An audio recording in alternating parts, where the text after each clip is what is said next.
PM Narendra Modi ने जब 9 जून 2024 को तीसरी बार प्रधानमंत्री पद का शपथ ग्रहण किया तो वो अपने आप में एक दिलचस्प रिकॉर्ड था। भारत के इतिहास में वो इकलौते ऐसे शख्स हैं जिन्होंने एक या दो बार नहीं बल्कि 3 बार पीएम उम्मीदवार के तौर पे पेश किया गया और फिर उनकी पार्टी ने सरकार बनाई। दूसरी पार्टियों के साथ ऐसा नहीं रहा है, या तो उन्होंने चुनाव से पहले पीएम उम्मीदवार का नाम का ऐलान नहीं किया या फिर 5 साल तक उनकी सरकार नहीं चली। पीएम मोदी के तीसरे कार्यकाल के 100 दिन पूरे होने वाले हैं। आइए इस मौके पर सिर्फ 100 दिन नहीं बल्कि पिछले 10 साल के कामों पर नजर डालते हैं।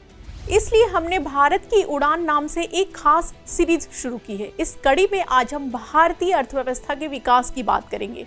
आप सही समय पर सही जगह पर है।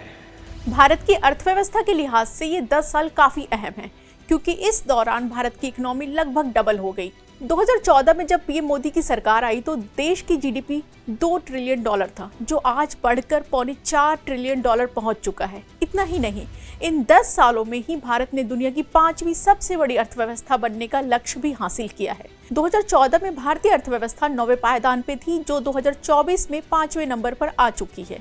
अगर हम रियल पर कैपिटा इनकम की बात करें तो पिछले एक दशक में ये 55% तक बढ़ चुका है। 2014 में ये सालाना 68,572 रुपए था, जो फिस्कल ईयर 2024 में बढ़कर 1,06,774 रुपए पहुंच गया है। अब इन 10 सालों में अगर हम गरीबी रेखा के नीचे रहने वाले लोगों की संख्या देखें तो उनमें भी कमी आई है। 2014 में गरीबी रेखा से नीचे रहने वाले लोगों की तादाद 29.2% थी, जो फिस्कल ईयर 2022-23 में घटकर 11.2% हो चुकी है। अगर हम रोजगार की बात करें तो इन 10 सालों में 1.36 टाइम्स रोजगार बढ़ चुका है। 2014 में 47 लाख लोग रोजगार में थे, जबकि फिस्कल ईयर 2024 में ये संख्या बढ़कर 64 लाख से ज्यादा हो चुकी है। ये सब मुमकिन हो पाया है क्योंकि इकोनॉमी को लेकर पीएम मोदी का विजन बहुत ही क्लियर था। अर्थव्यवस्था को बढ़ाने के पीछे कई योजनाओं और सुधारों का योगदान रहा है, जिन्हें पिछले 10 सालों में मोदी सरकार ने लागू किया। इनमें जीएसटी से लेकर इंसॉल्वेंसी बैंक्रप्सी कोड तक शामिल है। यहाँ हम कुछ ऐसे ही अहम योजनाओं के बारे में बता रहे हैं। पहली योजना है जीएसटी। जीएसटी मोदी सरकार के सबसे बड़े आर्थिक सुधारों में से एक है। इसे 1 जुलाई 2017 को संविधान में संशोधन के बाद लागू किया गया था। पहले केंद्र और राज्य सरकारें अलग अलग दरों पर अलग अलग टैक्स लगाया करती थी। इसे हटाकर अब पूरे देश के लिए एक ही इनडायरेक्ट टैक्स सिस्टम लागू कर दिया गया है। जीएसटी का सबसे बड़ा फायदा यह है कि पूरे देश में सामान पर एक ही टैक्स चुकाना पड़ता है। इससे देश भर में सामान की कीमत एक है।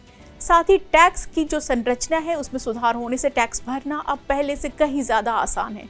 इससे टैक्स की चोरी भी रोकी गई है। हालांकि अभी भी जीएसटी के सामने कई चुनौतियां हैं।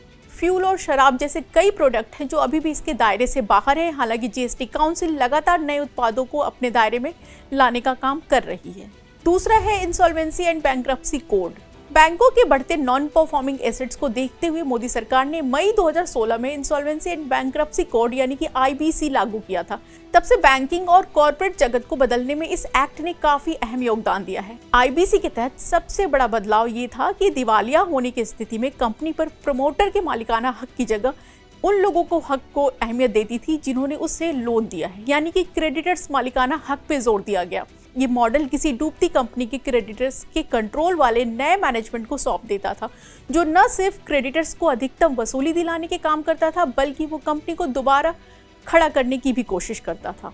इसलिए ये आईबीसी कोड एक तरह से पब्लिक वेलफेयर का भी काम करता है। आईबीसी कोड ने उधार लेकर बिजनेस करने वाली कंपनियों को एक तरह से डिसिप्लिन में लेकर आने का काम किया है। प्रमोटर में अब ये डर बैठ गया कि अगर उन्होंने डिफॉल्ट किया तो वो अपनी कंपनी भी गंवा बैठेंगे। वर्ल्ड बैंक की एक रिपोर्ट के मुताबिक दिवालिया मामलों के समाधान करने के मामले में भारत की रैंकिंग 2020 में बेहतर होकर 52 नंबर पे पहुंच गई, जो 2017 में 136 पायदान पे थी। तीसरी है पीएलआई स्कीम। मोदी सरकार ने देश में मैन्युफैक्चरिंग को बढ़ावा देने के लिए 2020-21 में प्रोडक्शन लिंक्ड इंसेंटिव यानी कि पीएलआई स्कीम लॉन्च की थी। आज इस योजना के दायरे में 14 मैन्युफैक्चरिंग सेक्टर आते हैं। सरकार ने ये स्कीम ऐसे समय में लॉन्च किया था जब कोरोना महामारी के चलते बहुत सारी ग्लोबल कंपनियों ने चीन के बाहर अपने प्लांट लगाने पर गंभीरता से विचार करना शुरू किया। इस स्कीम से न सिर्फ मेक इन इंडिया को बढ़ावा मिला बल्कि देश के एक्सपोर्ट में भी उछाल आया है। पीएलआई स्कीम की वजह से ऑर्गेनाइज्ड सेक्टर में जॉब बढ़े हैं और इसका फायदा एमएसएमई इकोसिस्टम को भी मिला है। हाल ही में देश ने सेमीकंडक्टर लगाने के लिए $10 अरब के इंसेंटिव का ऐलान किया था। चौथा है यूपीआई। यूपीआई ने देश के फाइनेंशियल सिस्टम में क्रांति ला दी है। चाय की टपरी से लेकर के शॉपिंग मॉल, यहाँ तक कि लोगों के खाते में पैसे भेजने के लिए यूपीआई सबसे पसंदीदा विकल्प बन गया है। दिन ब दिन यूपीआई का ट्रांजैक्शन बढ़ता जा रहा है और इसने गैर टेक से भी लोगों को भी डिजिटल वर्ल्ड से जोड़ने का काम किया है। पांचवा है जैम ट्रिनिटी। सरकार ने सबसे पहले 2015 के इकोनॉमिक सर्वे में जैम यानी कि जनधन, आधार और मोबाइल को हर आंख से आंसू पोंछने वाली योजना के तौर पे जिक्र किया था। इसके तहत सभी लाभार्थियों के जनधन, आधार और मोबाइल नंबर को एक साथ लिंक किया गया।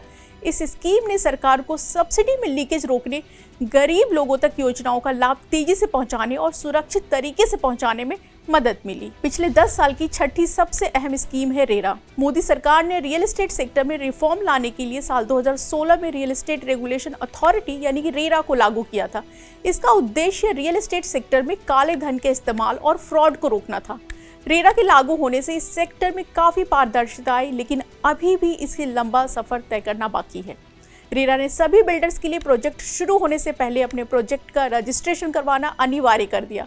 इसके अलावा कीमत, कंस्ट्रक्शन की क्वालिटी और अन्य फीस जैसे दूसरे मुद्दों का भी समाधान करना चाहता है।